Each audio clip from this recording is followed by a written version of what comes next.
कहानी लड़की और बैल। गांव के किनारे एक छोटी सी झोपड़ी में सीमा नाम की लड़की अपने परिवार के साथ रहती थी। उसका परिवार गरीब था और साल भर की उम्मीद सिर्फ धान के खेत से ही जुड़ी रहती थी। दृश्य एक। सुबह सुबह सूरज निकलते ही सीमा अपने खेत में पहुंचती।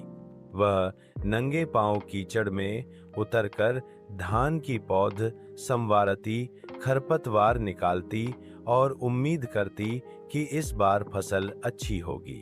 दृश्य दो। दिन ब दिन धान लहलहाने लगा। खेत की हरियाली देखकर सीमा के चेहरे पर मुस्कान छा जाती। अब घर में अनाज भर जाएगा, भूखा नहीं रहना पड़ेगा। दृश्य तीन।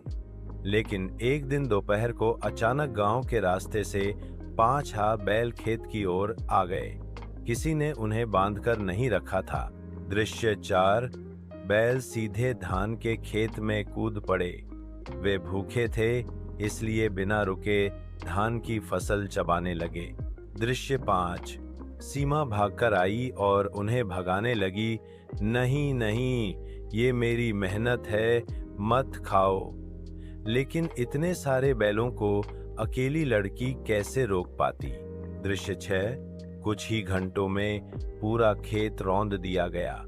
हरी भरी फसल जमीन पर बिखर गई। सीमा मिट्टी में बैठकर रो पड़ी।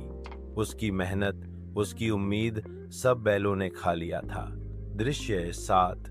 गांव वाले दौड़े आए और बैलों को किसी तरह बाहर निकाला। सबने सीमा को ढांढस बौंधाया, लेकिन उसकी आंखों के आंसू रुक ही नहीं रहे थे। उसके मन में बस यही गूंज रहा था, मेहनत करने के बाद भी अगर किस्मत साथ न दे तो किसान का दिल कैसे टूटता है।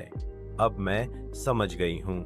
अभी तक किसी ने लाइक और सब्सक्राइब नहीं किया